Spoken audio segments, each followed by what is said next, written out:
Hey, basketball fans, this week on the Low Post podcast, Ramona Shelburne of ESPN talks Clippers drama, the rising Lakers, and even some Ronda Rousey.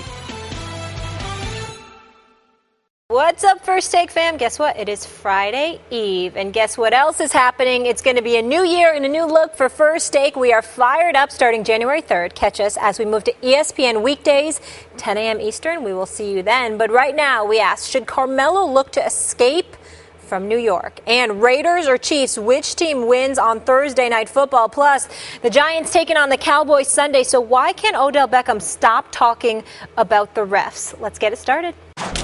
You know, Max, now you know I must love you. We are here at the Knicks game, Madison Square Garden. Now, customarily, I don't believe people belong here with me. I believe that they're not worthy. They haven't earned it. But you are the exception. I have listened to you talk about basketball, and although I feel like I've had to educate you on several occasions, I must confess that you really know your basketball. So I said, you know what? I got to show him his respect by doing something I have never done, which is bring one of my boys to the Garden. Now I'm going to let you in on a secret, okay? This is like when you cut through it all, the number one reason I wanted this job. Because, like, really? You know, I'm on the 6 o'clock Sports Center standing next to Stephen A. talking about the Knicks and the NBA. And, you know, now I have access to the NBA in a way that nobody does. That's the number one reason. Finally found himself the perfect wingman. What's up, everybody? Welcome into First Take on this Friday Eve. Guys, I enjoyed that little bromance you had right there at the Garden. That was cute. Well, the only thing that I didn't like about it is that he got to leave a little bit early so he could be there. I had to literally stay for the entire atrocity that took place at Madison Square Garden last night, which is why I'm still in New York. Go figure. I feel unbelievable. like if the Knicks left early, I get to leave early, you know? Yeah. I got it. I got it. Fair Actually, enough. one could argue they left earlier than Max. Yeah, that's one could argue they left earlier than Max. Once I saw them file out, I was out. No question. Let's get into it, gentlemen, shall we? The Cavs, they ran New York last night with a 126-94 win at the Garden. After the blowout, Carmelo Anthony was asked about Phil Jackson's assertion that Melo holds on the ball too long in the triangle offense. Phil had made some comments that kind of caused a little stir about the way you maybe hold on to the ball a little too much. Come on, man. Do you have any reaction? Thank you, man. Sorry, man. I don't want to answer those questions. Is it, I mean, you guys have this is it productive to talk about you like that? What's to be gained? I don't know. I don't even know what was said, so I just don't want to get into it. I mean, I don't even know what was said, to be honest with you. I just don't even want to talk about that. What are you talking about exactly? I want to stay away from that at this point. My focus is my teammates and winning. We've been playing great basketball. That's the only thing I'm focused on. Whatever Phil said, he said. I have nothing to say about that. He's living up to his name, feeling kind of mellow there. Stephen A., does Carmelo Anthony, should he demand a trade at this point? Yeah, I think he should. You know, Max, you know I've known Carmelo Anthony for a long, long time. One of the things that Carmelo Anthony and I adamantly disagree about is that I've been on him to ask out of New York, and I'm a diehard Knicks fan. I'm a native New Yorker, but I got a lot of love for Carmelo Anthony. In this situation with Phil Jackson, Carmelo's not built for this. Carmelo is real. Carmelo is one of those individuals that he will refrain from saying anything at all rather than dance around an issue and say things that, you know, without saying what he really wants to say. And, you know, he's never told me this because I have to be completely honest about this. He's never told me this. But again, I've known him for more than a decade, closer to 15 years, actually. And I'm telling you right now, I don't think he likes Phil Jackson. I know I don't like Phil Jackson, and I can't blame him for not liking Phil Jackson. And here is why. Because of situations like Carmelo Anthony had to deal with last night. Here you are in the media capital of the world, clearly in a position where you're going to be flummoxed by just an avalanche of reporters because of something this man said when he's sitting in the stands for home games, when he ain't traveling to road games unless they're to L.A., which is where he lives most of the time. And that's about it. And not only that, he's responsible for the absence of talent that's around you because he hasn't been able to put it around you, not with any degree of efficiency.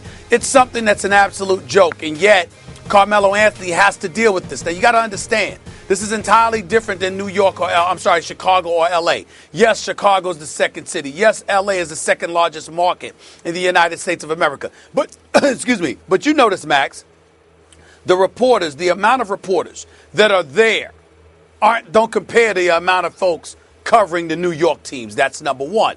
And number two, those teams were relatively successful. Michael Jordan and the Chicago Bulls didn't stink up the joint. They were showstoppers. You look at Kobe Bryant and the Los Angeles Lakers. Even when Phil took over, he didn't take over a dormant, perpetually dysfunctional franchise. He took over dudes that were tinkering on trying to win a championship. They just needed coaching. They needed somebody to bring the pieces together. This is an entirely different situation. The New York Knicks stink for the most part. This year, they're better. Basically average, and because of that, we thought there was cause to celebrate. But then in the midst of all of that, you ticked off LeBron James, who came into the Garden, embarrassed you along with Kyrie Irving and the rest of Cleveland, by the way, because they hit 22 three-pointers, which is a Garden record for crying out loud against the Knicks. And then on top of it all, they're adding insult to injury by having a water bottle contest during the game. Yeah, we're going to get into that. This is the kind of stuff that's happening. We're going to get into that. And Melo is subjected to it is all I'm trying to say. He's not built to have a bunch of people coming at him to have to answer about what his boss says about him, because what Melo wants to say about him, Max, is you know what you can kiss. But he can't do that. And that's hard for him. Melo's also not built to be the best player on a championship team. Never was, or it had happened already. But this ain't a championship team. It's not. It's certainly not. But almost no matter. If you have a championship team, then by definition, there'll be a better player on it than Carmelo Anthony. And he's an excellent player offensively. I understand that. The question is, should he demand a trade? And the answer is no. The Knicks should trade him, but he shouldn't demand it because the Knicks will get less back for him. I suppose from Carmelo's point of view, he should demand it because then that lowers his trade value, and wherever he's going gets to retain more of their assets and therefore be a better destination for him. But from the Knicks' point of view, they should trade him now. They should have traded him last year. They should have traded him a long time ago, so the sooner they trade him, the better. And it's not because he's not good. He's very good. It's because they're never going to win a championship with him. His age doesn't coincide with Porzingis' age in a way that will ultimately lead to them winning a championship. I agree with you that Carmelo deserves better, and maybe the Knicks don't, but if you root for the Knicks, which I have for most of my life, then you'd like them to get something good for him. And what should they get for Carmelo Anthony? Well, when you look at the league right now, the Knicks did a lot of stupid things in their day, among them handing Joakim Noah a 4-year deal to the tune of about $20 million a year. That's not over till the year 2019-20. Joakim Noah, if you watched last year, you knew that was an insane thing to do. Every time he sits on the bench, the team functions better. They have Kristaps Porzingis, maybe a kind of transcendent talent, we'll see, but certainly a guy with a ton of upside. You need to build around him. So what do you do with Carmelo? In this NBA, you need a penetrating point guard who can make good decisions and shoot the three. They don't have that right now, and Derrick Rose is a free agent. They're going to have to figure out what they want to do there. And you need versatile 3-and-D players who can switch on defense and hopefully 3-and-D plus, right? But guys like Nicholas Batum, now the league has recognized that, so guys like Batum are now getting max deals. But young players like Jay Crowder types, if they could flip Carmelo Anthony into a couple of Jay Crowders, young players to put with Porzingis, and then continue to look for the right point guard, that would be a step in the right direction, even though they have that idiotic contract on the books to Joakim Noah. Even Courtney Lee I like a lot, and even that contract, he's 31 years old, it's a 4-year deal, they're going to pay for decline, but okay, at least Courtney Lee is the right kind of complementary piece were he younger. You're looking for Courtney Lee plus, two of those guys for Carmelo, and you could get it. Well, you're not wrong about the things that you just broke down. You're just off subject. And here's why I'm saying that to you, Max. Because when we ask the question as to whether or not Carmelo should demand a trade, we're not talking about the nuances that would work in the event that he's moved. We're talking about why should he feel like this is a place he doesn't want to be in. Well, and I'm saying that's where we're at because that's it's about where Phil at. Jackson. You're saying all it's the about things that you Carmelo's pointed out. desires. You're saying it's about what Carmelo wants. I'm taking it from the other point of view. What about what would be best for the Knicks? But I'm saying we agree there. But if I'm saying what Carmelo should do and why, I'm speaking to what Phil has not done. And see, this is one of the things that we'll talk about this a little bit later on in the show. But no one wants to highlight the ultimately what's the most egregious part about what Phil has or has not done. If you're being paid $12 million a year, Max Kellerman, you are the guy, the president of basketball operations. You've got that name. You've got that cachet. You and I both know the primary responsibility is your ability to go out there and get marquee individuals to consider coming to this franchise because they know you're the overseer of it. You're the head. This man can't even get dudes to sit down and have dinner with him. This is what it is. And so when you look at it from that perspective, and then you're willing to nitpick about the one bona fide dude that you have on offense, even though Kristaps Porzingis is definitely the future of the franchise. Nobody's denying that. But what I'm saying is what Carmelo is there, with you willing to pay him $122 million, you got to remember what they were willing to do. Phil Jackson was advertising market. This is the building block. We want you. We need you here. Here's what our vision is. Here's what we're trying to do. But you give him a rookie coach who's never coached on any level in Derek Fisher. You follow that up with Kurt Rambis after getting rid of Derek Fisher in the middle of a season because he was telling you that damn triangle is outdated. It ain't working anymore. We don't have the personnel for that. You sit up there and hold up Kurt Rambis ended up taking a college job in California, which is where he really wanted to go. You keep him on as an assistant coach. You bring on Jeff Hornacek. And you're still talking about the triangle. No doubt, Stephen, and then in the same breath that you're doing all of that, you're nitpicking about Melo. It's not right. There's no doubt Phil Jackson has not done the best job. However, under his auspices, they did draft Kristaps Porzingis. Even if that's him trusting his people, You mean after they tanked the season? After they tanked the season that he swore they wouldn't tank so they could position themselves for the number 4 overall pick? If you tell me that you can draft another Porzingis this upcoming year, I'd say tank the rest of this season, too, if you get another guy like that. That's not a problem. No. Here's why it's a problem, Max. Because you paid Melo first. So what you did was hoodwink. I can't believe you, a native New Yorker, is missing this point. He hoodwinked New Yorkers into believing that you were trying, when in fact what happened was you paid Melo, then stunk up the joint, and you were in a position to draft Porzingis after that. That's the point. The reason that they can't get free agents, not just marquee free agents, not just guys with names, the reason they're relegated to trading for has-beens in terms of that level, like Derrick Rose, and it pains me to say that, that's a tragedy, but it's what it is. He's an average point guard. He used to be elite. The reason they have to go the marquee way instead of actually the best player route is because they don't want to come to New York, and it's not just the dysfunction of the franchise. Were Carmelo Anthony a greater player, then a core of him and Porzingis right now would be more enticing to free agents. But it's not. Carmelo, they'll never win a championship with him as the best player. They got to move him. No knock against him. It's just the level he is. It's high. It's not high enough. I'm clearly not making my point well enough for you. You're blaming Phil Jackson. You could have let Melo just walk. But then you get nothing for him. This way you flip him into assets. Wait a minute. You're paying him $122 million right now. Right. Okay? You kept him there. My point to you is that if Melo were gone, because you could have worked out a sign and trade at the time, I'm saying to you, with Melo being here, you gave the impression you were trying to be competitive, when in fact what you could have done is let him go, stunk up the joint, still been in a position to draft Porzingis, if not Karl Anthony Towns, and you could have went that way. All I'm saying to you, the vision of Phil Jackson is what we're talking about. I think this is not a Phil Jackson issue, Stephen A. You can bring Carmelo Anthony. Hold on. You can bring Carmelo Anthony up all you want to. I covered a 6-foot guard in Allen Iverson, who was a guy that shot most of the time. Wait a minute. He shot most of the time. You keep bringing that up about Melo Iverson. I am telling you, Larry Brown with Billy King, with Pat Croce, came to Philadelphia and surrounded Allen Iverson with complimentary parts because they knew they didn't win a championship. They weren't going to get them to do that.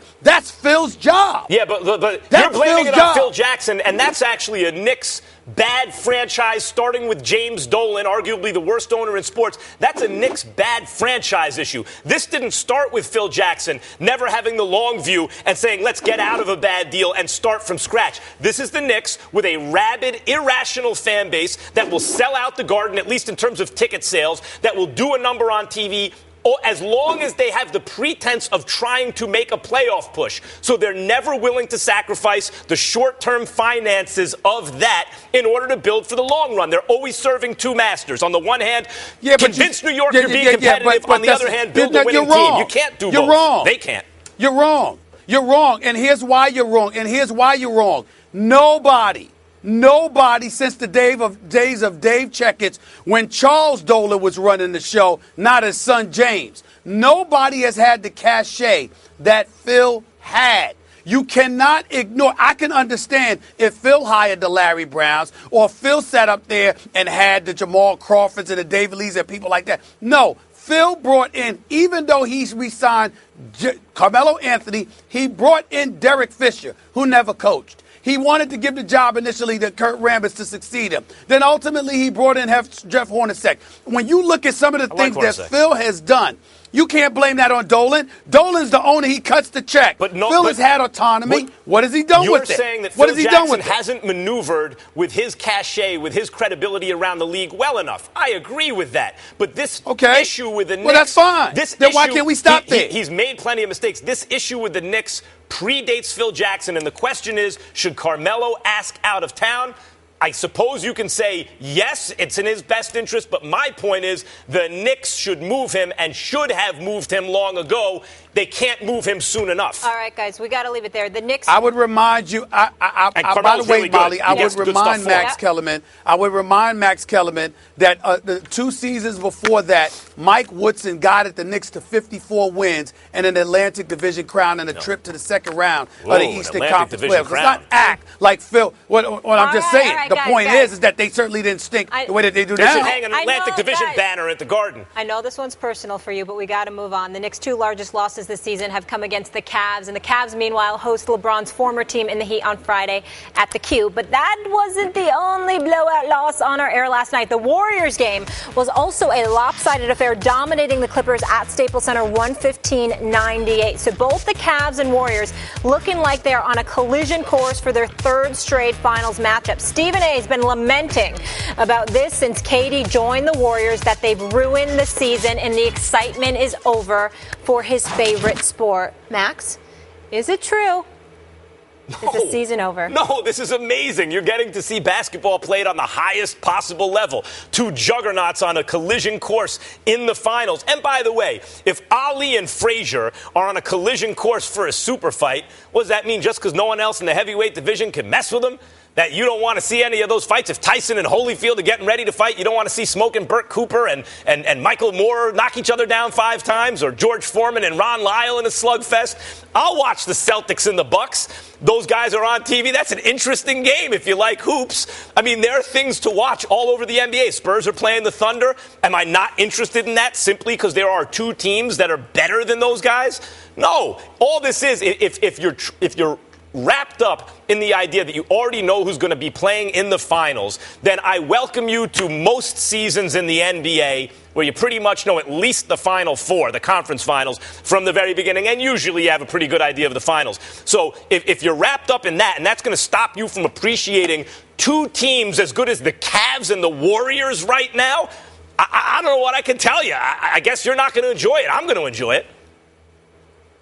Well, I appreciate that because there's very little you can tell me. That's number one. Number 2, I love the analogy that you brought up, like people actually know who Ron Lyle is. I know him, but when you brought him up, I'm quite sure our audience don't know who the hell that guy is, right. Okay? That's number 2. Number three, Max, look, man, it's not about right or wrong here with you and I on this particular issue.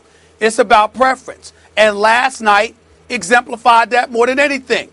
Yeah, we chilling in a suite after, during the game, for half the game and stuff like that. but you got to leave. I had to stay there for that stuff. You understand what I'm saying? This is what I'm talking about. I had to actually stay. I couldn't leave. I had to stay post-game and do all of that other stuff. This is exactly what I'm talking about. An annihilation. Now, listen, when I look at the Eastern Conference, even though I don't anticipate anybody beating Cleveland, at the same time, LeBron James' jumper may not fall with regularity.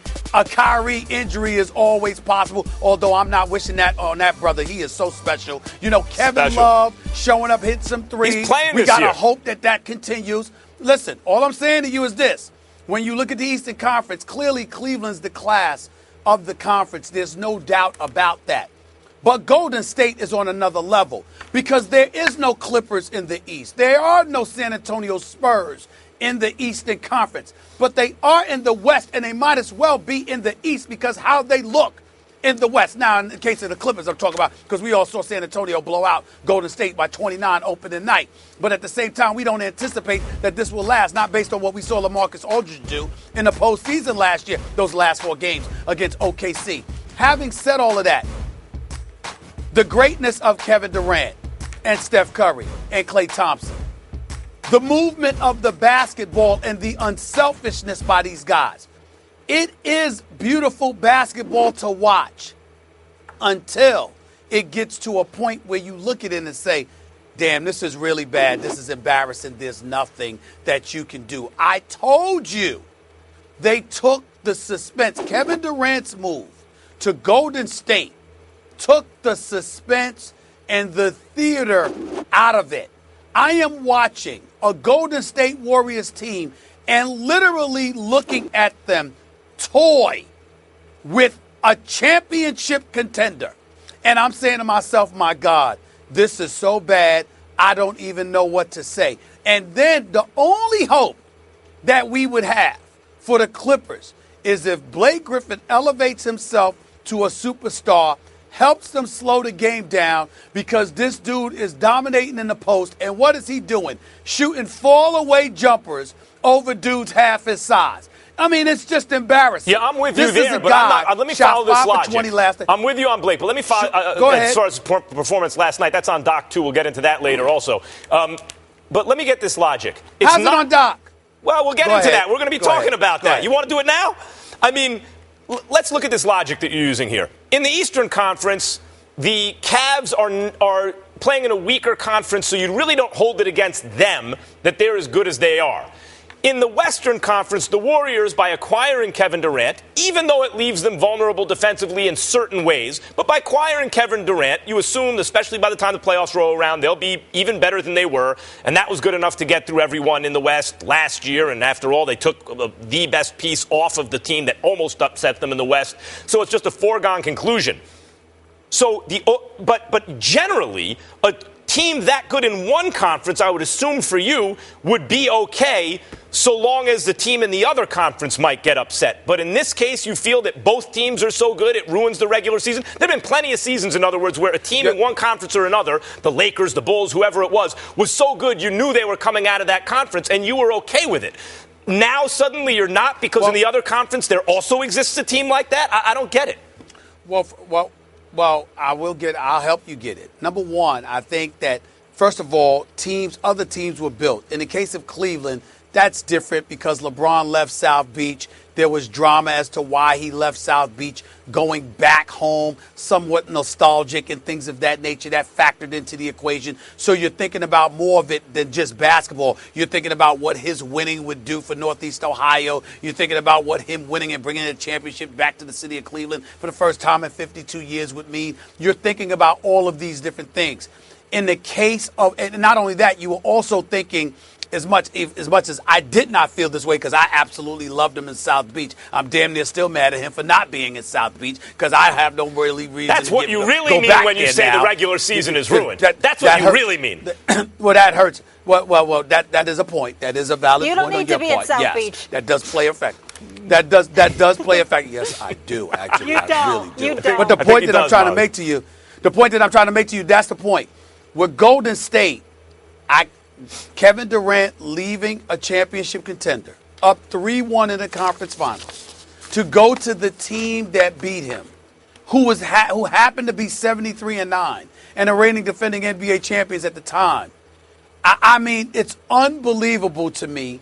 And it's just it's taken the theater out of it for me. It's added the theater, Stephen A. I'm watching slaughters. It wasn't enough. I don't feel that way. Didn't have enough in Oklahoma City to get over the hump against the Warriors, and the Warriors didn't have enough without Durant to get over the hump against LeBron James. And now they've joined forces, and we'll see if their combined forces can get past LeBron. Draymond doesn't get suspended for Game 5. The Warriors are two-time champions right now. All right, guys, got to agree. Draymond doesn't get suspended. The Warriors are two-time champions right now. Yeah, I believe that. Stephen A., I know you hate Thursday night football, but we've got a good one tonight. The 9-3 Chiefs host the 10-2 Raiders in Kansas City. This game will get a long way toward deciding who wins the division. Right now, Kansas City is one game behind Oakland in the AFC West, but they already beat the Raiders this year at the Black Hole. We know Arrowhead's a tough place to play. Vegas sees Kansas City winning by 3. Max Kellerman, what do you see? Who wins tonight? I think Kansas City. And I know the Raiders are a hot team right now, and I've picked against them occasionally this year and underestimated them for part of this year, and they've proven me wrong at times. But Kansas City is a tough team to play at Arrowhead, obviously. They've already beaten the Raiders earlier this season. And Stephen A., as hot as the Raiders are, the hottest team in the NFL during the regular season, you know who they are? Over the last 22 games, the Kansas City Chiefs, 19-3. I mean, Andy Reid is up to his old tricks. Wherever he goes, that team becomes a powerhouse, a juggernaut. And they're number one in takeaways, number one in turnover differential over that time, the things that actually decide football games. And you look at the team right now, it's quietly, arguably, the best team in football over the last season and a half. Kind of like the 49ers were a couple years ago, when though they didn't win any Super Bowls, they were consistently at any given point arguably the best team in the league over a period of greater than a season or two. And who was their quarterback for the beginning of that? Alex Smith, the guy who's just not going to beat himself, not going to make mistakes, can run, all those things. On an Andy Reid team, the Chiefs, I know they're not perceived as hot as the Raiders right now, but over the last season and a half, they've been better than maybe anyone. Well, they've been incredibly impressive. There's no doubt about that, and they should be favored. I understand that Arrowhead is a very, very difficult place to play. I wish I could have made it there. When I was in Kansas City, I had to give a speech a couple of months ago. They actually asked me to come back for this particular game, so I apologize for not being able to make it. Having said that, maybe it's a good idea that I don't, because I'm picking the Raiders to win tonight's game. It's on the road. It's in Arrowhead, but I think that I want to see the Raiders show up and validate the mustard that I've attributed to them. This is a team that got smacked around last time they met Kansas City. That was in Oakland. Spencer Ware, not Jamal Charles, who had actually played in that game before he went down, ultimately later in the season of injury. But Spencer Ware was in that game, rushed 24 times for about 131 yards. Carr was ultimately neutralized, only threw for about 225 yards. Threw an interception, had a couple of sacks against them, threw an interception. But more importantly, the Raiders had no running game whatsoever. Latavius Murray did not play in this particular game. He didn't play at all. So he's expected to play tonight, if I remember correctly. The bottom line is this. Amari Cooper was a stud. He had a big game against him. Crabtree's got to show up in here along with others. And I don't expect the Raiders' defense to fold in this particular game. They were held scoreless as an offense in the second half against Kansas City on their own home turf. I don't think that will happen tonight. I think we'll see a more prolific Oakland Raiders offense. I think Kansas City will make some noise as well, but I anticipate it will be a nail-biter. I'm picking the Raiders to win this game 30-27. Well, look, the Raiders have shown the ability to come back in games, and that's why Derek Carr is in the MVP conversation, because, as I said, he's like a puncher who can knock you out late in the game. But the fact is they have to come back. That means they are not as dominant throughout the course of the game as the Kansas City Chiefs, who simply don't have to come back on teams like that. You may say, well, Alex Smith isn't capable of doing that same sort of thing as Derek Carr, and fine, that's true. I mean, I think that's pretty obviously true. But he doesn't have to when he's playing on a better team and playing mistake-free football. I mean, that's how they're winning these games. And so I get the kind of sentimental attachment also to the Raiders. You know, the Raiders are one of those teams, and you see them in every sport at every level, Notre Dame in college football. When they're good, people wish that they are maybe better than they actually are because you want them to be. They're a national team. And maybe the Raiders are. I still think they're a year away. I see Khalil Mack has really not anything that he's doing. The way they're using him has exploited him to his best advantage. And so they are even a different team on defense. But I don't think that means they're better than the Kansas City Chiefs right now. And I wonder, not in the playoffs, I don't think Alex Smith, because of what I just discussed, is as good a playoff quarterback as some others. But in the regular season at Arrowhead, I wonder if there's a better team in football right now or at any point over the last couple seasons. I just think they're a little bit better and they're going to win at home. Well, my position is clear. The Oakland Raiders, if they are what I've said they are throughout this season, then they should be able to win a game like tonight. You shouldn't get smacked around on your home turf by the Kansas City Chiefs 26-10 more than a month ago and then turn around, show up at Arrowhead Stadium and wet the bed. You should respond in kind. You're talking about being a champion. You want to be recognized as a championship contender. This is the kind of game you show up for, particularly if you're Derek Carr and you're an MVP candidate. You don't go scoreless in the second half. You don't sit up there and be impotent offensively. You've got to respond to the challenge. You've got to answer the bell. I'm not in any way saying that the Raiders are definitively better than the Kansas City Chiefs. I'm saying, because I know that Kansas City is playing phenomenal football, they're finding ways to win themselves. I am saying I believe in the Oakland Raiders. I believe in their offense. I believe in the noise that they can make. And because of that, I'm picking them to win a game like this. Kansas City is favored. They're on their home turf. It's a short week where I think both teams can end up displaying a little bit shorter for the Raiders, actually. And I'm going to roll with the Raiders. Yeah, it's a little bit shorter by a couple hours for the Raiders, if that makes a difference, which on a short week, maybe it does. I tend to think it makes a marginal difference. Every minute counts on a short week. Number one, as I mentioned, in turnover differential. Number one, in takeaways. Everything else is noise, really, in football. It all cancels out. And that usually determines the winner.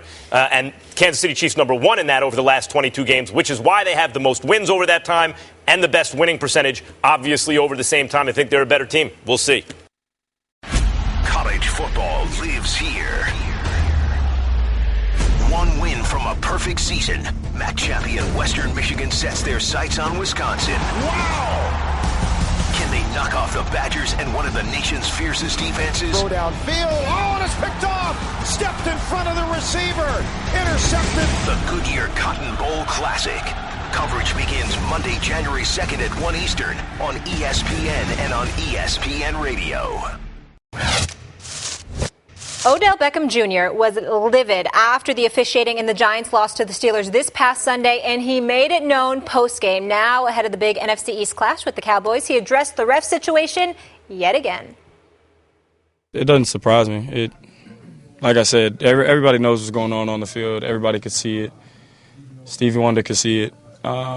It is what it is. You can't do anything about it. There's no point. I don't even know why. I shouldn't even have brought it up because it's always a lose-lose situation, bringing something up. Either you're speaking out on it and now you're trying to defend yourself, or the other way around, you're complaining. So either way it goes, I should have probably never brought it up. It's really irrelevant. Nothing's going to change. No calls are going to be made because of what I say now. So you just got to keep playing. You know what you're going against. It's the Giants versus everybody, and I wouldn't want it any other way. Max, is it time to tell our boy Odell Beckham Kayate?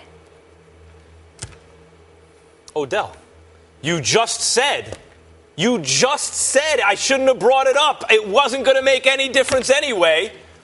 And in the previous breath, called the refs blind. Here's the thing about Odell Beckham. The answer, Molly, is yes, and Stephen A. is yes. He needs to shut up. And I'm not saying take the fuel away from whatever he needs to get himself amped up to play. He's got to be true to himself.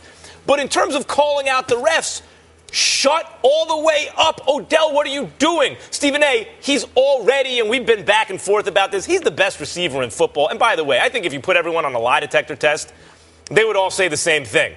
Damn it, I hate him. But yeah, he's the best. I know respect to Julio Jones and Antonio Brown. They're beasts. I get it. But I think Odell is the best. Can you imagine for a second if he shut up and just worried about balling instead of all the other stuff? And I don't just mean as a distraction to the team or whatever. He's not getting calls. He didn't get that one. When he asked the referee a question about it, ref told him to get out of his face. Odell, do you think you are going to get more or fewer calls when you call the refs blind?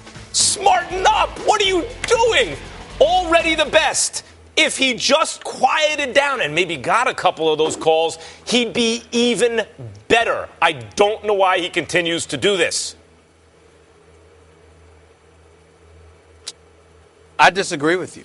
I don't mind him talking at all. I mind the temper tantrums. He doesn't need to be going to the sidelines and kicking stuff and throwing stuff and knocking the net into his head, and all of that other stuff. He doesn't need to be doing that. But him voicing his concern about unfair treatment, I really don't have a problem with it, Max, and I'll tell you why.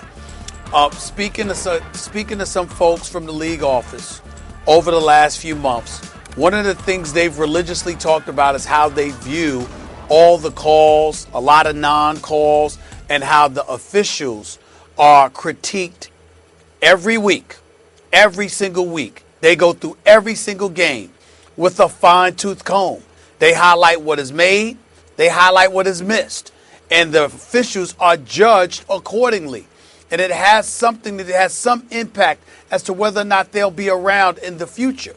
So Odell Beckham Jr. bringing attention to this in a controlled way, in a controlled setting as well, I think is helpful. Because what it does is it raises the proverbial eyebrows of league officials who are going to go back to the tapes and view what he's talking about and come to a conclusion moving forward. That's what you have to do here. He doesn't need to be petulant. He doesn't need to be immature. He doesn't need to be creating a scene or anything like that. But sitting in his locker in a very controlled manner and expressing his dismay and concern over being out on that football field when he is specifically highlighting that rules are being broken according to what the NFL wants, what they say is legal and illegal, what they say is cool and not cool. I have no problem with it. Yeah, but doesn't bother me. Yeah, okay, fine. If he was doing it in a smart way, but do you think it's smart to insult the officials? The mature way to do it is say something like, refs got a really tough job. I think they got that one wrong. I asked about it. I was told to get out of his face. So, I did. I hope going forward, whatever. There's a conciliatory way to express that, a mature way to express it, versus using it as an opening and the fact that, hey, I'm sitting at my locker and they're putting cameras and mics in my face. I'm just answering the question. Using that as an opportunity to take a sophomoric shot at the refs. Sophomoric, not because it expresses anger. Good for you. You should be angry for not getting the calls. But because you're shooting yourself in the foot, it's going to make it harder for you when you call them blind. Yeah, but you didn't sit up there and talk about what he said. You said he should shut up. He shouldn't say anything. I'm saying to you, you don't insult the officials, and you don't draw temper. You don't perform temper tantrums on the sideline. But there's absolutely nothing wrong in a mature and educated fashion highlighting the mistakes that the officials are making and highlighting how it's putting you in jeopardy. That's what he doesn't have to shut up. He just has to be smarter about what he says. What do you think I mean by shut up? That if they ask him a direct question, he says no comment? No, of course you have to answer the question. Yeah. But don't insult about the officials. The refs. About the officials, that's exactly what I thought you were saying. No. About the officials, that's exactly what I thought you were saying. Do you think they got it right? Everyone knows how to do this. What, do you got to go to a seminar on how to treat the media? Do you think they got it right? Refs got a tough job. I thought that was pass interference on me, and I hope that the league looks at it.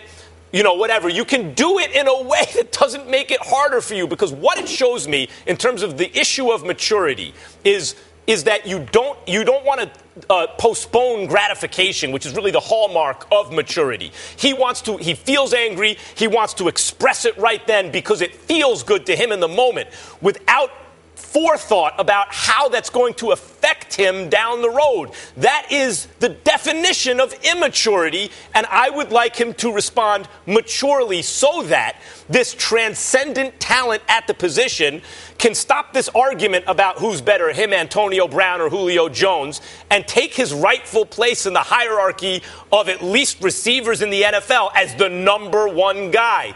By the time he's done, I believe we will recognize this as the Odell Beckham Jr. era for receivers, but that's not going to be so clear if he continues to shoot himself in the foot. Question was whether or not he should shut up. I answered that he shouldn't, and I feel that way because I think the more he talks, the more it highlights what the NFL should do to hone in on these receivers. This dude is a superstar talent. He's legitimately box office. It might behoove the NFL to want to protect him instead of being arrogant enough to think people are going to watch their product anyway. Hope so. Hope so. I'm a Giants fan. I'd like to see them do well. You're a Giants fan? As of this moment, I've played in as many playoff games as Odell Beckham Jr. I told Odell and Victor Cruz last night at the game. They were at the Knicks game. First of all, New York Knicks, they're lucky to have those guys because I couldn't believe they both still stayed at the game until its very end. I was shocked because they should have left like everybody else. But I told them, you know what? As much as I would love for them to beat the Cowboys now, I don't mind them losing to the Cowboys now and waiting until the playoffs. But they got to get there. You better not forget to stay tuned for a little later in the show for another edition of Final Take. Stephen A. once again has the floor. You've been killing it all week, I must say. I like the range you've been showcasing here. What can we expect a little later? Yeah, did someone else break your heart we should know about? Yeah. I'll fight her for you. Nobody broke my heart, and nobody else broke my heart in that fashion. At least not last night. But I will say that I have some things on my mind. I don't even need to read about it. I'm just gonna speak from the heart and off the cuff. I got something to say. You'll find out who it's about when it's time. Yeah, you are. Can't wait. I told Stephen A. we had to end the bromance after last night because I was going to have to get him at the debate desk today. Yeah. And I think that he may be a little broken up about that. Yeah, that could be it potentially. Yeah. How about more like tired? I've been up since until around 1:32 in the morning. You know what I'm saying? So that's why you're losing these debates? Mr. Max Kellerman, who was in bed tucked in by 10 o'clock. Let's not forget that. But that's all right. All right, Stephen A., we're looking forward to it I'm tired. as I ain't always. gonna lie. But right now, we want to get into a little Watergate. Is trying to do that water bottle challenge where he has it land and stand up. That's what it's been reduced to. Unsuccessfully, I might add. Well, Kyrie Irving just missed. Here goes James, and nope. Well, again, this is what the game has come to. We're watching whether or not Santa leads early, and they're playing the game with the bottle. Can anyone say bored? LeBron and company were having a good old time in last night's blowout victory over the Knicks, so much so that they were getting into a little water bottle challenge action from the bench. In case you're new to the water bottle challenge, basically you're trying to flip a bottle on its end, all while the game's still going on. Stephen A., what do you make of this happening during the game at the Garden?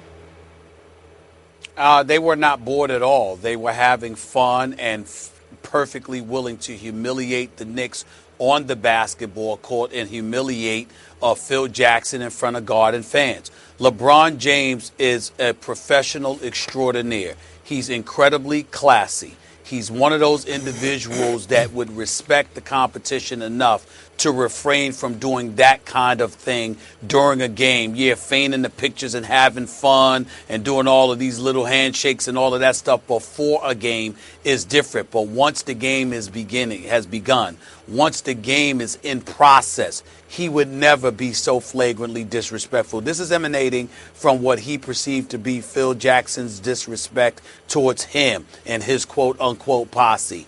And he came to the Garden hell-bent on making Phil Jackson pay for it and embarrassing him in every way, and the other players joined in. We showed the sound coming into commercial break, Max, with what Kyrie Irving said and how he was joking around about the water bottle contest. Kyrie Irving is one of the best dudes you'll ever meet, an incredibly decent dude, really good people, and we all know what a great player he is. Have you ever heard any words like that come out of his mouth, joking around and all of that stuff about something that transpired during the game? They did not care because they wanted to embarrass and they wanted to humiliate Phil Jackson. and they succeeded very, very conspicuously, I might add, in doing just that. It was a snub at Phil Jackson. He brought it on himself. And the line, Max, the line of the night came during the Clippers-Warriors game from Mark Jackson. He said LeBron James and his crew came to Madison Square Garden and handled their business. That's what he said. LeBron James and his friends came to the Garden and handled their business. That was really the line of the night. You're okay. He did it on purpose. Well, you know what? Mark Jackson knew exactly what he was doing by saying that and bringing that up. And it was a beautiful comment on his part. Phil Jackson got embarrassed last night, and LeBron James wanted everybody to know what little regard he had for him. Yeah, he did. And LeBron actually did the right thing. I told you yesterday, LeBron, what that was all about really was LeBron out Phil Jacksoning Phil Jackson. Right? Phil Jackson is show enough with the glow. And LeBron is Bruce Leroy. And it took him a while to get there, but he got there. And now he's whooping show enough's butt. I mean, that's what's happening. Phil Jackson throws shade because, as I said yesterday, it's Sun Tzu, the art of war. Undermine all things in the land of your enemies. Yeah, can I not finish? Go ahead. What? Hold on. You brought up Bruce. You brought up Bruce Leroy. You can't just throw that out there without Bruce Leroy. You can't just throw that out there without telling me. You got to say it right, Max. When I say who's the baddest, you say show nuts. That's what you're supposed to do. Now go ahead. You got to do it right, One bro. of the You got to do it right. One of the great movies of the 80s, kids. Am I lying, Stephen A? Right. All exactly. Right. You ain't lying. You ain't lying. It's hilarious. And Vanity was fine in there, too. That's a different story. But go ahead. Barge had the soundtrack. So that's what LeBron has done. He's reached that level of glow, of like formlessness, he's on that Phil Jackson Jedi mind trick level now, and he's doing it better than Phil. And partly that's because, as I said, Sun Tzu, undermine all things in the land of your enemies. That's why Phil Jackson always throws shade at the team he thinks he has to beat. Yeah, unless your enemy has LeBron James and you're insisting on the triangle. Because guess what? Not only is it not going to work, you will be humiliated. It's much easier to do that when you have Jordan and Pippen. You were talking about this yesterday, Stephen A. Kobe and Shaq, or Kobe and Powell and company. Much easier to do that when you have those guys. But what about when the other team has those guys? Ain't going to work. It's not working now, and LeBron is in his full glory at this point in his career because he's still physically good enough. I still don't think physically what he was a couple of years ago, but he's good enough where he can hit that highest level when he needs it, and he's psychologically and emotionally dominating the NBA. He did it to Steph Curry on the court last year in the finals, dunking on him, blocking him, screaming on him, Steph not answering, and he's doing it to Phil Jackson now off the court, on the bench, playing the water bottle challenge. This is his world, and everyone else just lives in it right now. Yeah, it's easy to say that when they're going up against the Knicks, you know. I mean, when the Knicks are playing against people, at some juncture in any season, it seems to be everybody's night every little once in a while when it comes against the Knicks. It's just a very, very sad thing for me. You might be right. I'm not thinking about it right now. I'm thinking about the humiliation accorded to Phil Jackson. I'm thinking about the fact that he deserves it. I'm thinking about the fact that this might end up being a habit because it's not like they're not capable of falling apart. I'm just tinkering towards that level of depression. I had no expectations last night. It came crashing down to earth as expected, which is what I was telling everybody before the game. But it doesn't. It just doesn't change the level of depression that kicks in. Yeah, I'm a little tired. There's no doubt about that. But I'm more depressed. The New York Knicks, they just ain't there, man. It just doesn't matter. I just don't even know what to say anymore. I really don't. I'm just disappointed that Phil Jackson's there. I just am. More importantly, I think you told on yourself a little bit in this segment. Let me ask you a question and answer this honestly. You were rooting for Shonuff, weren't you? You wanted him to beat Bruce Leroy, didn't you? Yes, I did. Yes. See, I knew it. I knew it. The way you said that, I could tell. Yes, I did. Yeah. Yes, I did. No. You talk about no. I wanted them to give him a fight and what have you, but you're right. I mean, because Bruce Leroy. I mean, I wasn't feeling him that much. I really wasn't. I was feeling Shonuff. Yeah. I really was. I rooted for Clubber Lang too. I mean, sometimes you got to root for the antagonist. Yeah, I'm feeling really left out. I didn't root for Clubber Lang. My time. I always root for Rocky. I always root for Rocky. Clubber was the Yo, Adrian. Marvin Lewis is in his 14th season with the Bengals, but has yet to win a playoff game, and he's received a lot of flack for that over the years. But normally, his team is solid in the regular season, but this year they haven't lived up to the hype. Cincinnati is 4-7-1, third in the AFC North. But Lewis, he's not feeling the heat, telling our Catherine Terrell he isn't worried about his job status because he talks to the team's owner, Mike Brown, quite often. Here it is.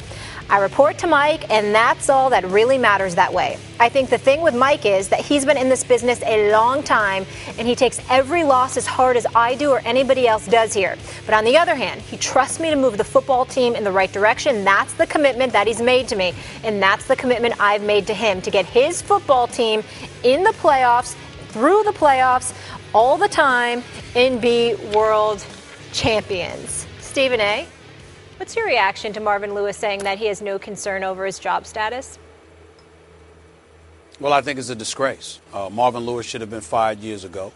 Let me say that. And we're talking, you're listening to an individual that obviously is a proud black man who speaks on behalf of my community when he talks about the paucity of opportunities for African Americans in the coaching profession, especially on the collegiate level, and to a lesser degree on the professional level. We may have only five black head coaches today. I'm not saying that Marvin Lewis doesn't deserve to be a head coach in the NFL. I'm saying he shouldn't be the head coach in Cincinnati because in that particular venue, he has failed. He has been to the playoffs 5 consecutive years, true. He has been to the playoffs 7 times in his, now 14th season as head coach of the Cincinnati Bengals. He has zero playoff victories. And with that level of ineptitude in the postseason, because last time I checked, you cannot win the Super Bowl championship if you don't win a playoff game. You have to win at least 3 playoff games in a season to win a Super Bowl championship. He has not won 3 playoff games in his career, nor has he won 2, nor has he won 1. It is absolutely positively 0. And to send the kind of message to the Cincinnati Bengals fans, knowing that they would rather have another head coach, knowing that they are absolutely and utterly disgusted with your level of ineptitude, for you to come out and be associated with a public comment talking about you are secure, it just gives credence to all of those who look at an African American, who question their qualifications, who question whether or not they're deserving of an opportunity. And I will be the first to tell you, it actually hurts my heart to say that. I don't want to say that about somebody from my community. I take no joy in this. But how in God's name are individuals on the come up, whether they're African American, Latino, or others, even white individuals, how can we possibly speak on behalf of their level of ineptitude and ignore Marvin Lewis? How can we expect those on the come up to get an opportunity if people like Marvin Lewis are allowed to keep their job? The only positive thing you can say about Marvin Lewis is that he's not Jeff Fisher. There's actually someone that's worse than him. That's Jeff Fisher. But Jeff Fisher actually went to a Super Bowl once upon a time. He actually does have playoff wins on his resume, which is something that Marvin Lewis does not have in more than a decade. So my position, Max, is clear. He should be gone. And the fact that he's made that statement, if ownership isn't willing to publicly come out and decry that, then they're not holding him accountable. And if they're not holding him accountable, they are taking fans in the city of Cincinnati for granted. They need to give those folks their money back, or those folks need to stand up and protest that somebody else needs to be the head coach for the Cincinnati Bengals, and we are no longer going to support and patronize this product until you get somebody else up in there. 14 years without one single playoff victory, that is a disgrace that would not be tolerated. Too many other players outside of Stan Kroenke's organization, evidently, with the Los Angeles Rams. I just totally disagree with you about this. Of course, not winning playoff game ever is damning for Marvin Lewis. But ask the Chargers or the Jets, or you mentioned the Rams or the Browns or a bunch of other teams, if they would take a coach that gets them to the playoffs every year where you got a shot. Now, he misses in the playoffs so often, I don't think it's just like a coin flip where it keeps happening to come up tails, right? There is an issue there, I agree. I don't know if it's unresolvable. I mean, Jason Garrett couldn't coach until recently, until he got an offensive line and a quarterback and a running back, at least. Right now, all of a sudden, he coaches really well, doesn't he? And we're anticipating he's going to coach well in the playoffs. Marvin Lewis isn't a bad coach. He's not Bill Belichick, but there's only one Belichick. There's a Pete Carroll or a Mike Tomlin. We're talking about the cream of the crop. I don't think Marvin Lewis is that, but he's better than a lot.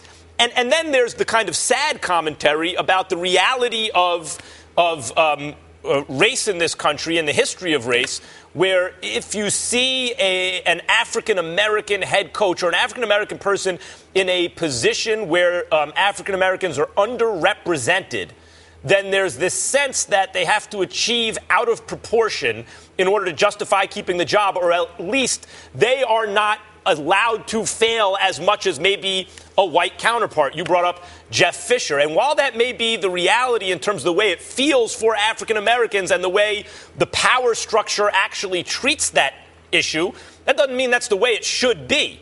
And Marvin Lewis, I think there is good reason to say, look, that ship has sailed with Marvin Lewis. His best shot was last year. His bad luck, Andy Dalton got hurt going into the playoffs. And then this year they seem to regress. But they ain't bad. And they're never really bad, and they're usually pretty good, and he's been the coach the whole time. I think you are selling him short. Stephen A., he did lose his offensive coordinator as well, in his defense. Excuse me.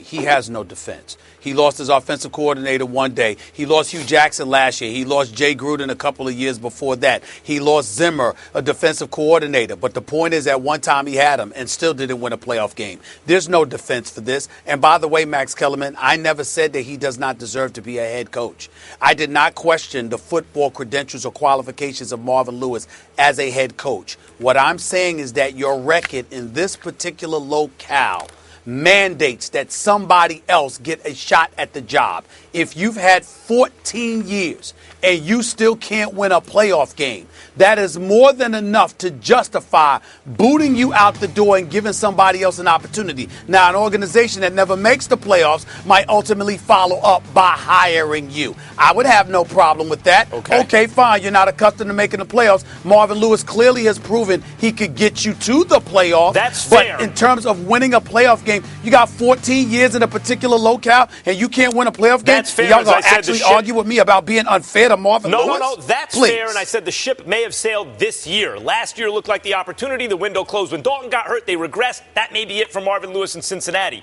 That's not really what I'm talking about. What you're responding to is... I'm talking about him in Cincinnati. Yes, and him talking about the fact that he's not worried about his job, and that also seems to rankle you. And my point is, if you have the job and you're trying to win games, what are you supposed to do? Worry about things you can't control? You just put your head down and do your job, and that's basically what he's saying he's doing. And by the way, he doesn't do his job better than everyone, but he does his job better than some guys with jobs in the NFL. And he's kind of hard luck last year that he didn't have his quarterback in the playoffs. He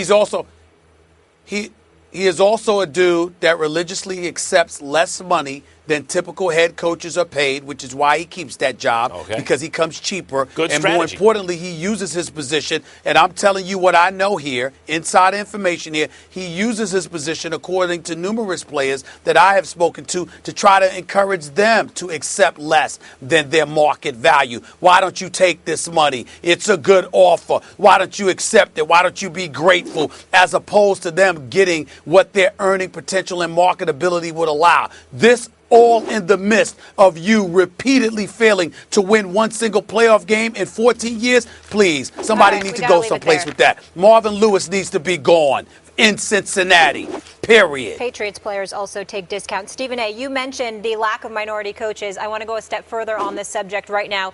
The NFL put the Rooney Rule into effect 13 years ago. So this rule requires teams to interview minority candidates for head coaching in senior football operation jobs. Now, the commissioner who helped develop it, Paul Tagliabue, isn't too happy with how it's played out. He's saying this at an athletics forum to Sports Business Daily. I don't think the Rooney Rule has done as much as anyone hoped it would. What it is, 5 out of 32, everyone feels, I am sure, that it would be nice if there was more talent rising to the top. Now, including Ron Rivera. Stephen A. just mentioned this. There are currently 6 minority head coaches in the NFL. Stephen A., is Tagliabue, the former commissioner, right about the Rooney Rule? He's absolutely right. There's no question about that. First of all, 5 is not enough. It's not fair, particularly in a league that's better than 65 to 70% African American. We all know this. But more importantly, when you dissect and really look at the Rooney Rule, it's not just about the NFL. It's about all these professional sports leagues. And it's about something that needs to be said that's very really been said. When you talk about diversity and diversity policies, let's just call it what it is. It's been very, very disingenuous. There's no way around it. You've got a situation where it's limited policies, and more importantly, there's no policing. And so as a result of that, where's the consequences for failure for those who fail to comply? There's really none as far as I'm concerned. If you think about it, Max, when you think about affirmative action, obviously it was introduced in 61 by the Kennedy administration, ultimately exacted and implemented in the law by the Johnson administration in 1965. When Lyndon B. Johnson tried to explain what it was all about. It's sort of like evening the playing field. And what you had to follow was, in corporate America, that is, Molly, Max,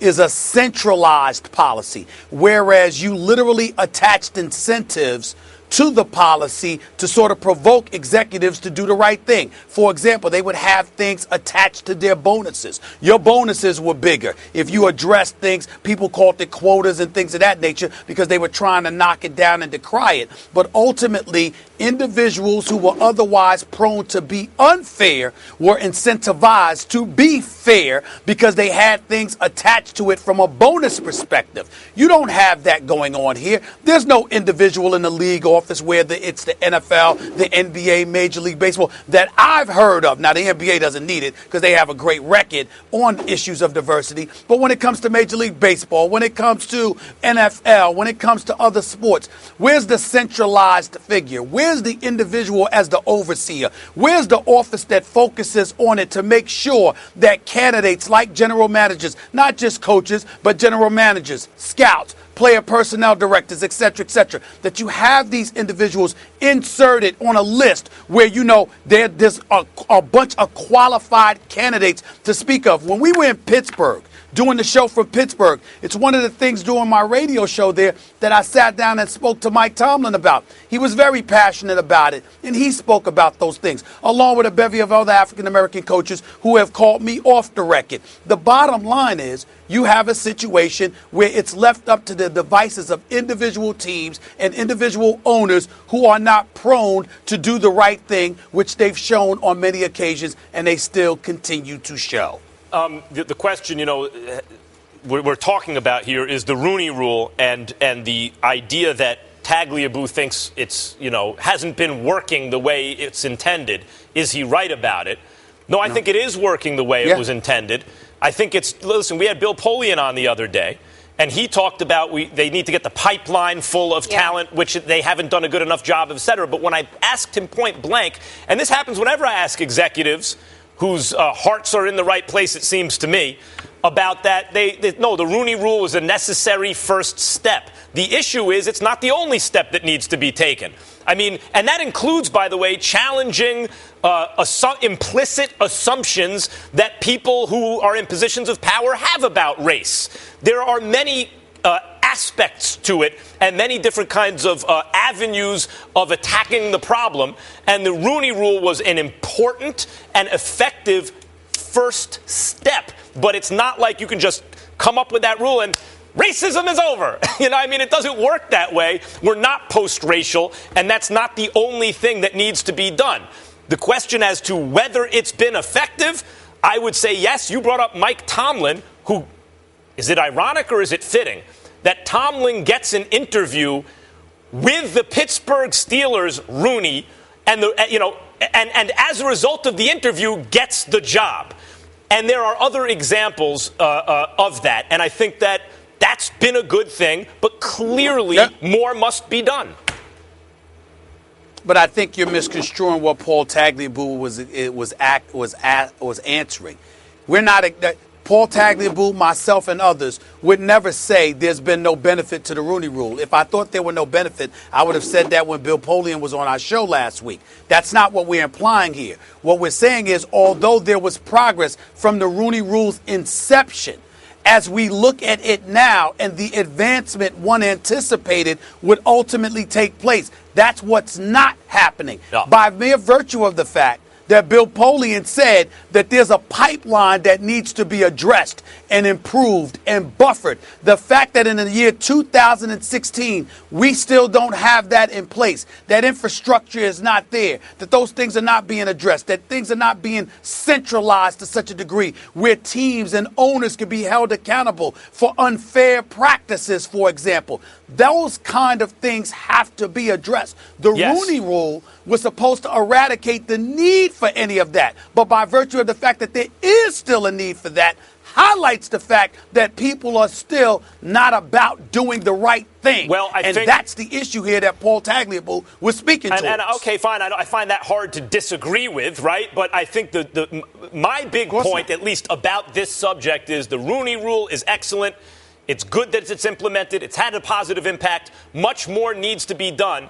And if the idea is, hey, the Rooney Rule is there and now everything will be okay so long as it's rigorously applied, I think that flies in the face of the reality that generally, if people are not from cultures of persecution and don't identify with the struggle, or at least it's not a priority for them, then you come up with a rule that addresses the problem for your business from a public perception point of view, maybe even a PR point of view, maybe even from your own kind of internal moral compass, right? It satisfies that, and now you can go on. And the point is much more has to be done, and maybe it's not as important to many of the people in positions of power as it should be.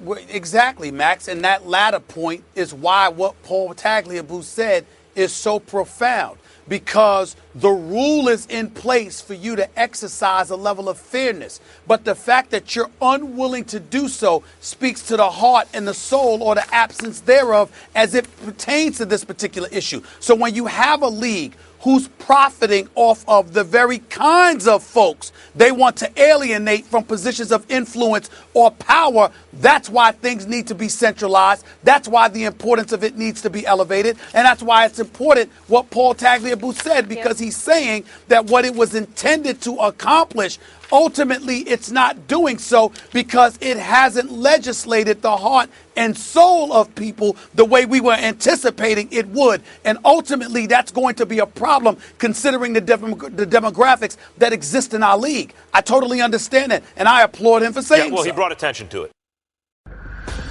I'm Andy Katz, along with my co-host Seth Greenberg. On the latest edition of Courtside with Katz and Coach G, we're going to be joined by North Carolina head coach Roy Williams, Baylor head coach Scott Drew, and Purdue's Matt Painter. That's all on Courtside. Join us. Welcome back into First Take. Look who's kind enough to join us. Mark Schlereth in the house. Always good to see you, my friend. It's always great to be with you guys. Stephen A., there was something you wanted to get into quickly before we discuss RG3, right? Yeah, real quick. Excuse me for interrupting, Mark. Max, one of the things that I neglected to mention, it was in my archives. This is from back in May. The National Football League had partnered with two preeminent HBCU conferences, the MEAC and the SWAC conference, to increase opportunities for ethnic minorities, both professionals and students interested in pursuing careers in football administration. This is what the NFL had announced back in May. The goal was to provide qualified individuals with the preparation and skills needed to secure employment in professional football administration. So we just finished talking about what we talked about. We both stand by everything that we said, but I wanted to recognize that the NFL did partner with the MEAC and the SWAC conference in an effort to try to address some of these issues, and they need to be recognized for that. I just wanted to make sure I was fair to them. No, appreciate you adding that. Let's get into it, gentlemen. RG3 is back, everybody. A source told ESPN that barring any unforeseen health setback, RG3 will start this week against the Bengals. Griffin hasn't played since week 1 when he threw for 190 yards, no TDs, and threw a pick before going down with a shoulder injury. The Browns, they're 0-12 and trying to avoid becoming the second team in NFL history to finish a season 0-16. Stephen A., RG3 starting, should he be? Well, I don't mind him starting now because they're winless. They're not going anywhere, and I guess it's good for him to get in reps and try to define whether or not he's suited to be a starting quarterback in the NFL. I think RG3's career as a starter is over. I think it's a foregone conclusion. Certainly, you look at the Browns and you say to yourself, Terrell Pryor, I've been very, very impressed with him. Not much else on their roster right now. Feel incredibly sorry for what Hugh Jackson is going through. It's got to be torture. But I'm just of the mindset that RG3 has basically played one game since 2014. He sat on the bench for the entire 2015 season where Dan Snyder and those boys wouldn't even allow him to dress in uniform because if he got hurt, they would owe him $16 million. They were not going to let that happen. 2016, we see what it is right there. He's only played one game this year. So I look at it from the standpoint that going into next year, he will have been out like 2 full years plus another half a year because he got injured in 2014. I just view him as an individual who's finished as a starter. Everything that I've been taught about the NFL, you got it, you got it. You don't, you don't. That doesn't mean he can't wear an NFL uniform. Doesn't mean he can't be a reserve. But as a franchise guy, as the guy that's my starting quarterback, I just don't see him being that dude any longer. I think this is the beginning of the official end of RG3 as a starting quarterback in the National Football League. It's funny how that works in the NFL. Your brand gets tarnished. A lot of times it's because of injury or because you're on a bad team, and then all of a sudden the perception of you changes, and then you're not a starter. It happened to Kurt Warner. Off the greatest show on turf. All of a sudden, he's hurt. He's not starting. Now he's a tackling dummy behind a bad offensive line for the Giants because they had drafted Eli. They didn't want him taking those shots. But Kurt Warner could still play. Now, I'm not suggesting RG3 is Kurt Warner, but I've seen him achieve at a very high level over the full course of an NFL season. And I've never seen him as like a straight bum. I've never seen a healthy RG3 and look at him like, boy, that guy really stinks. At worst, he's like a below-average quarterback. So he may not be a franchise quarterback of the kind that gets paid those max dollars. But show me someone better for the Browns right now. I think he can start for a couple teams. Well, I don't think there's any question there's nobody better. There's no better option for the Cleveland Browns. I think the big issue that you have is you go back to when he had success and you had this collegiate style of offense, this Baylor style of offense that he ran, and he was exceptional under the Shanahans doing that. But you put your body in harm's way. And here's a guy that all of a sudden can't stay healthy in that system. So they have to get away from that, and it exposes him as not being a, efficient pocket passer. Could he become better? I don't think there's any question that you can continue to work on your craft and you can become better. The problem is once you have an injury history and once you start compiling one injury on top of another injury, and then also when you're an elite level athlete and you rely on athleticism to get you out of harm's way, you're putting yourself actually in harm's way by doing that. So the guys who stay healthy on a consistent basis in this league are guys who are afforded the protection of the pocket. And RG3 gets out there on the edge. I love the competitiveness, but you have to understand at some point you're too frail to take the hits that often transpire in an NFL game. And you saw it right off the bat. And I had talked to him in the offseason about you got to slide. You got to get out of harm's way. You can't. These guys are too big, fast, and strong. And the very first opportunity, man, he lowers his shoulder on the sideline and gets crushed. And that's it for his opportunity to start again. So I'm glad they're giving him the opportunity. But I tell you what, there's a lot of work to be done before I think he becomes an efficient starting quarterback in this league. And I'm almost on Stephen A's side. I don't know if he's going to get that opportunity. One of the things coming out of the draft, like, maybe he should be taken ahead of Andrew Luck. But the closer people got to Luck, the more they liked him and thought that he had all these intangibles they liked. But in addition to that, Luck is big and strong. And RG3 is not as big and as strong. And the idea is maybe if playing out of the pocket as much as he does, he's going to get hurt. And that's exactly what happened and keeps happening. So I get all that. But then I look at the Browns and I think, who else they got? If you can put some offensive linemen next to Joe Thomas, and you got Pryor, and if Gordon never gets it together, like all of a sudden, RG3 can run and he can throw a deep ball, right? And you should be able to take advantage of that in the absence of a better starting quarterback, it seems to me. Well, you brought up Kurt Warner. Kurt Warner was not only a Super Bowl champion. Kurt Warner was an individual that hadn't missed a season. We got basically RG3 missing the last 2 seasons, full seasons. And prior to that, he had gotten injured with a few games left. And so we're basically legitimately talking about 2.5 years that this guy has not really been a starting quarterback in the NFL. Everything that I've been taught about the NFL, you don't recover from that unless you're elite. And there's nothing elite about RG3, at least nothing that he's proven outside of the wheels he had on him his rookie year, which are no longer the case now. And not only that, he had breakaway speed north-south. But there was no elusivity attached to his game. He wasn't elusive like that. He couldn't shirk and jerk you and whatever. So the point is that with all of that being said, and with his questionable pocket presence and pocket passer ability, all of those things combined with a lack of repetition, I don't see how anybody can look at him and view him as a starting quarterback in the National Football League. There are the outliers that have done that before. Warner had the thumb injury with the Giants. Remember, he went to Arizona. He was a backup to Liner. Okay? And then all of a sudden, he got his opportunity again. He got healthy, and he became that elite quarterback again and took them to a Super Bowl. But I'll go to Rich Gannon, a friend of mine. Rich Gannon was a journeyman quarterback. He played, he played for the Minnesota Vikings. He played for the Redskins. Then he finally kind of got it together in Kansas City, ended up getting benched because Elvis Gerbach got healthy, probably the biggest mistake they ever made in Kansas City. Then he goes to Oakland, and all of a sudden, bam, put on a show. MVP. He was great. But that doesn't happen very often. The light doesn't all of a sudden go off and you become this MVP caliber quarterback. That is the outlier. Does he need to do that, though, to just be a starter? All he's got to do is be good enough to. I'm not saying MVP caliber, but you just mentioned it. Healthy. A lot of it is health and opportunity. Right. Meanwhile, the Clippers are certainly considered a super team, but they've seemed to found their kryptonite in the Warriors. The Clips have lost their last 7 meetings against Golden State. Now, with the 17-point loss last night, they have now lost 5 of their last 7 games overall. A huge disappointment for Clips fans, especially considering they started the season 14-2, which was the best start in the league this year.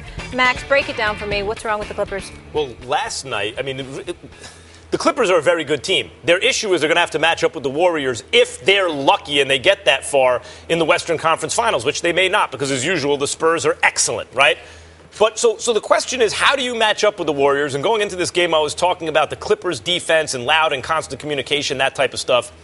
But then, and picking up Steph early and all that, but actually in the game itself, it was the offense, Stephen A., that was the problem. And I think that's a Doc issue last night.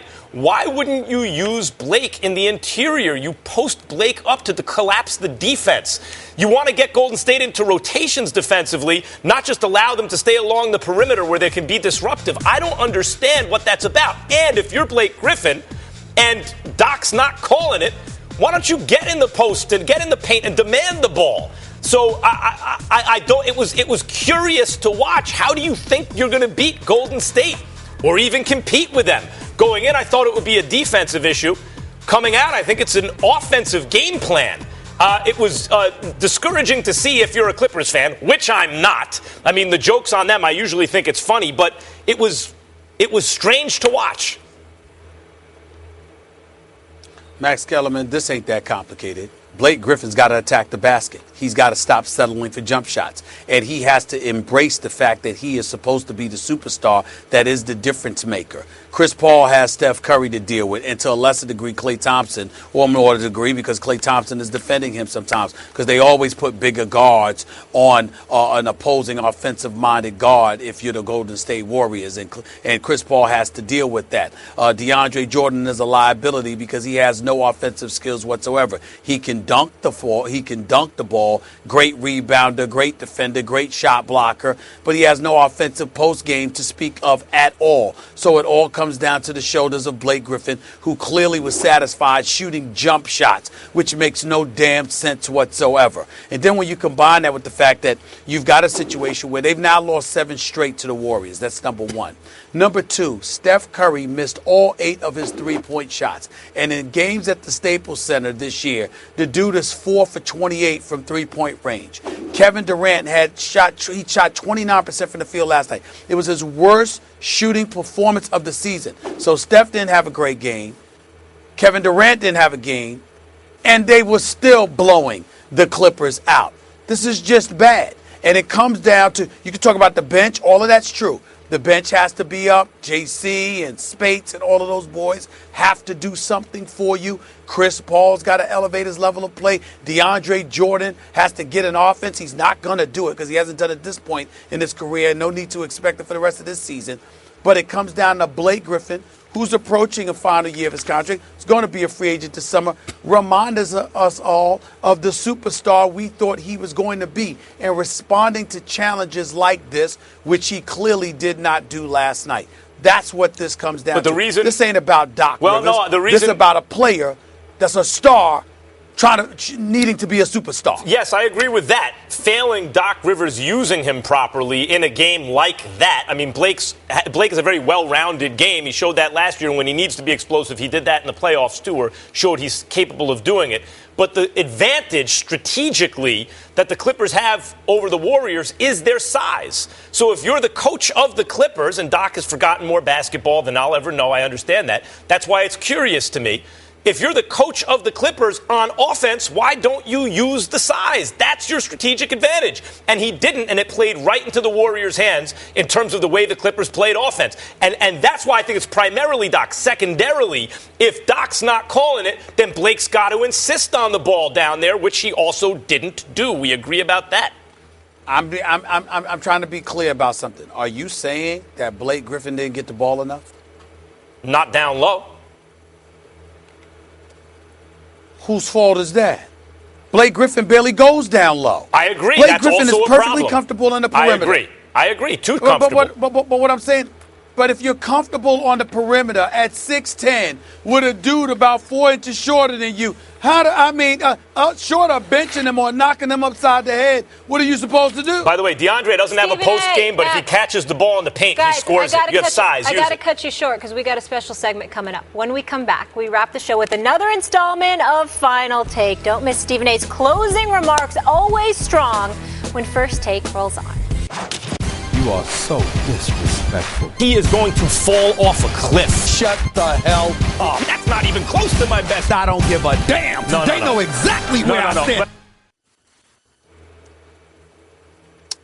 You know, a couple of years ago, when New Yorkers were getting set to protest outside Madison Square Garden, demanding that James Dolan, CEO, be gone, they hired Phil Jackson. And even though it was an obvious move to take some of the momentum, the shrapnel of criticism aimed in this direction, away from him and put it squarely on the shoulders of Phil Jackson, New Yorkers were excited.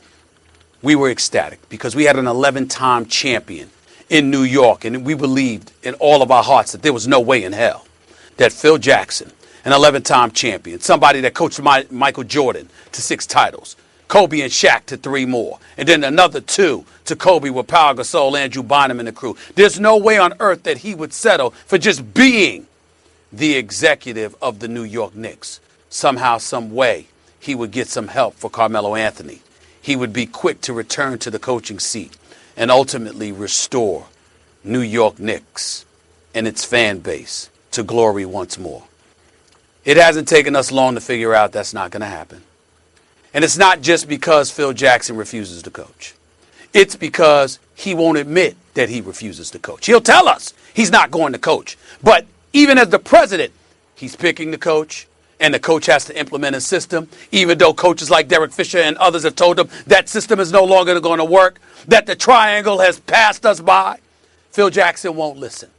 And then in spite of all of the stuff aimed at his direction, obvious facts that decry everything that he tries to put in our face, he still insists that he knows all and the rest of us know so little. And now, to add further insult to the level of ineptitude that should alarm us all, he's alienating the star that he has on the Knicks and Carmelo Anthony before our very eyes. Some of you may be fine with it. I am not. Whether Carmelo Anthony stays or goes is not the point. It's clear. Phil needs to go. Do you know why, ladies and gentlemen? Because I can make a legitimate argument that he never wanted to be here in the first place. He just wanted the money. Let him go. So finally, we can all move forward. Well said, Stephen A. And if you missed any of the Final Take, go to our Facebook and Twitter pages. We'll post those segments there daily. Feel free to join in the conversation. And don't forget, tomorrow, huge show here, Football Friday. We will, of course, react to the Chiefs and Raiders. We've got some big NFC matchups. We'll get into those. Giants, Cowboys, Packers, Seahawks. You guys ready for a big show? Every day. It's a big show every day. That was a big Final Take as well. I like that. Strong week for this man. Expected nothing less. We'll see you all tomorrow. Have a great night. Enjoy the game. Number 1 Alabama faces 4th-ranked Washington, followed by number 2 Clemson versus 3rd-ranked Ohio State. The College Football Playoff, New Year's Eve at 2 Eastern on ESPN and on ESPN Radio.